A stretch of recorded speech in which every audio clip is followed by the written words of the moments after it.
여러분 낚시 좋아하세요? 저는 낚시를 좋아하지도 않고 잡으러 다닌 적도 거의 없습니다만 저희 아이들이 낚시하는 모습을 자꾸 보면서 요즘 낚시하는 모습들이 많이 나오잖아요. 자기들도 너무 낚시를 하고 싶다 그래가지고 작년 이맘때로 기억을 하는데 저희 아이들하고 처음으로 실내 낚시터를 가보게 됐습니다. 실내 낚시터를 가보니까 의외로 깔끔하고요. 또 거기에 물고기가 굉장히 많아가지고 그냥 미끼를 던지는 족족 잡혔습니다. 근데 굉장히 재밌던 건 그곳에 있는 물고기들이 크기가 커서 잡았을 때 그 손맛이라고 하죠. 바둥바둥 거리는 게 느껴져서 너무 좋더라고요. 그래서 물고기를 잡고 움켜쥐고서 낚싯바늘을 뺄 때 그 살아있는 그 움직임이 아주 생생해서 이런 느낌 때문에 낚시를 하는 게 아닐까, 제가 경험이 없으니까 그런 추측을 해봤습니다. 오늘 말씀에도 낚시가 등장하는데요. 오늘 말씀에 등장하는 낚시는 월척 수준으로 표현이 안 되는 그런 대상입니다. 볼까요? 1절. 내가 낚시로 리워야단을 끌어낼 수 있겠느냐? 네가 낚시를 해서 리워야단을 잡을 수 있겠느냐는 거죠. 여러분, 이 리워야단이 뭐냐 하면 어떤 신화적인 괴물을 말합니다. 실제로 있었다기보다는 신화적인, 예를 들면 사단을 지칭할 때 옛뱀, 큰 용 이렇게 표현을 하죠. 리워야단도 사단을 지칭할 때도 사용하고 어떤 혼돈 혹은 어떤 강력한 힘을 표현할 때 리워야단이라고 표현을 합니다. 그래서 리워야단은 우리가 어떻게 할 수 없는 존재, 우리가 이기고 싶어도 이길 수 없고 우리가 컨트롤할 수 없는 어떤 그러한 문제를 성경은 리워야단이라고도 표현합니다. 그리고 제가 보니까 인생을 살다 보면 누구나 리워야단을 갖고 있는 것 같아요. 우리의 인생 속에서 리워야단을 경험하고 우리의 마음 속에 있는 리워야단을 경험합니다.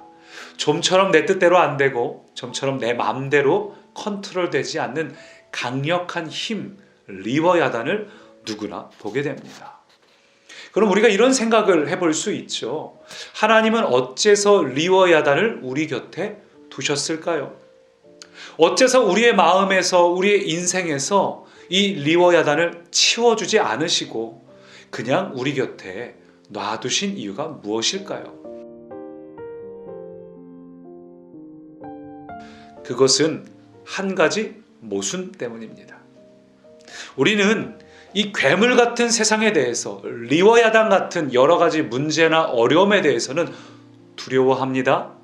겁을 냅니다. 부담스러워합니다. 신경을 많이 씁니다.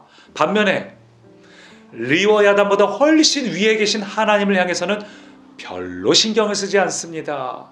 별로 관심을 갖지 않습니다. 별로 그것에 대해서는 우리 마음이 부담 갖거나 생각을 하지 않습니다.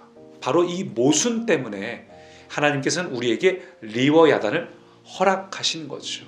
이 리워야단, 우리가 어찌할 수 없는 리워야단을 겪어야 비로소 그 리워야단보다 위에 계신 하나님, 이 모든 문제를 넉넉히 이기고 승리하시는 하나님이 얼마나 놀랍고 위대한지를 우리는 비로소 깨닫기 때문입니다. 실제로 성경을 보면 이스라엘이 자기 나라 주변에 있는 이방 제국들은 굉장히 두려워합니다. 신경을 많이 씁니다. 우상들에 대해서는 아주 신경 쓰고 우상들을 극진하게 모시는 걸 봅니다. 반면에 하나님을 향해서는 별로 신경도 안 쓰고 하나님이 어떤 마음을 주셨을 때 별로 순종도 안 하고 하나님에 대해서는 굉장히 가벼운, 이웃 제국이나 우상에 비해서 상대적으로 하나님을 소홀히 여기는 모습을 우리가 성경 곳곳에서 보게 됩니다. 왜 그럴까요? 왜 우리는 이렇게 하나님에 대해서 소홀할까요? 그것은 이 세상은, 리워야단 같은 이 세상은 우리가 조금만 잘못하면, 조금만 빈틈이 있으면 즉각 공격하기 때문이죠. 반대로 하나님은 우리가 좀 잘못을 하더라도 오래 기다리고 참아주시니까 우리가 그 사랑을 잘 몰라서 하나님에 대해서는 좀 가벼이 여기고 소홀히 여기는 좀 안타깝고 부끄러운 모습이 우리 안에 누구나 있습니다. 사랑하는 꿈의 가정 여러분, 우리가 새해가 곧 다가오는데 어떻게 하면 우리 인생의 수많은 리워 야단을, 어떻게 하면 우리 마음속에 있는 리워 야단을 꺾을 수 있을까요? 이겨낼 수 있을까요? 그걸 무너뜨릴 수 있을까요? 여러분, 그것은 우리가 가진 힘이나 우리의 무기로는 해결할 수 없습니다.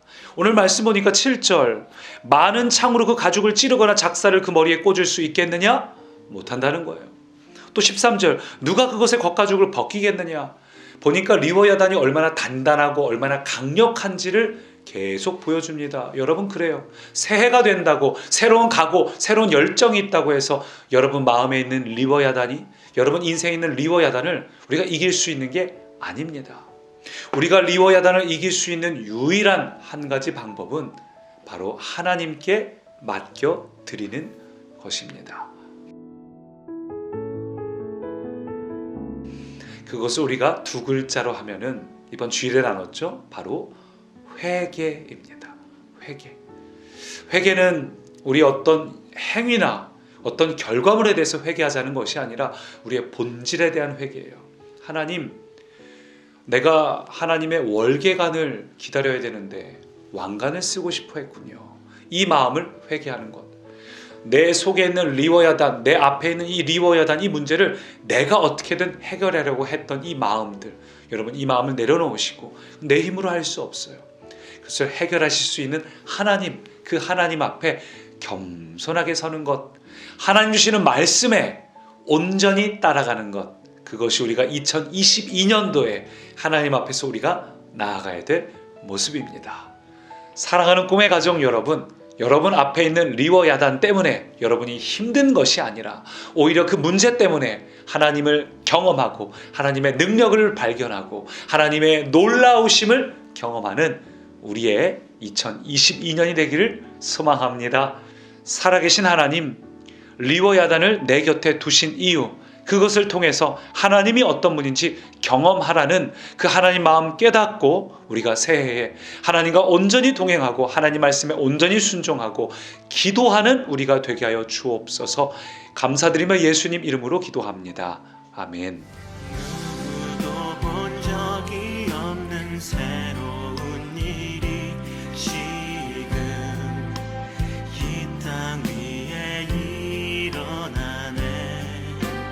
누구도 들은 적 없는 놀라운 일이 지금 일어나네.